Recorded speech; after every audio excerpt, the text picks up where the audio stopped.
we was really messed up. We had no ammo. I went to shore with my carbine and my .45, and the carbine, it was packed with my stuff, and I couldn't use it if I had to use it, you know. But we went all the way to Seoul before we hit any resistance, and that's the Army that hit the resistance in front of us, see, the infantry. But then when they started pushing us back, we got overrun there. It was too many. We couldn't go through the towns because they had machine guns set up right in the house. So our tanks, it wasn't tanks, it was tracks, so they pulled the 155s, artillery guns. They went right over these houses to get out of there because they went in too far, see. That got pretty hectic for a while. So what we did is went to the side of the villages, and all these people, I don't know what happened to all these people, but where they went. Because when we came back through it, when we got pushed down, we come back, these towns would all burn up. Everything, I mean, all burnt to the ground. So I don't know where all these people went. Well, we were surrounded when they, that was real cold weather at that time, and we was probably lapsed about taking notice of anything changing, you know what I mean, because it's so cold. And they got in the back of us, see? And then that's the back of the artillery, not the infantry, see? And then, but the only thing good about it, we had other troops coming up, so we finally got them taken care of, see? But it took a while, you know what I mean? But the amazing is the South Koreans didn't tell us the North Koreans was in their house, like it was. You know, it seems like South Korea would have known that, you know.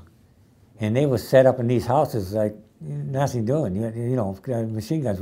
They probably had one flag waving when we went through, and then, you know. And another thing, the streets wasn't wide enough to turn around, the little towns. So when we started going back through it, the streets was a lot wider because of our tracks, you know.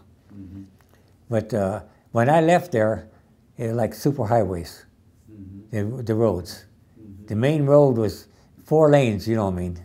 And they more or less built with the engineers and bulldozers and everything down, you know. We left camp, we tried to remember everything because we were only going to be gone 2 weeks or maybe a month. But we wanted the right things for we could cook and set up, see. And there's always certain things that you have to cook on a truck that you got to have to make your meal, see. And lastly, we forgot the small coffee pots that we would use for the tables in our other camp. And we could use them for, you know, for serving coffee at nighttime, so it was a little easier than taking it out of the big 20-gallon pot, see. And that's how we made our coffee, is a 20-gallon pot, and water comes to a boil, and put the coffee grounds in and let it settle. And that's how we made our coffee, see. And we had coffee all the time for anyone, you know. But we was in artillery, but I was a service battery for the artillery, and but we lived with the army. I mean the infantry all the time. We never fed the infantry; they had their own mess truck. I was in artillery, see, and but they come for us all the coffee because we seem to be more having it ready all the time, see. But we never turned anyone down for a meal. Well, our morning would start at sometimes 4 o'clock in the morning. But that don't mean we was going to have a meal in the morning. They could say, well, hey, we're going to move out, but we could have it already. And how long would it be to feed the troops?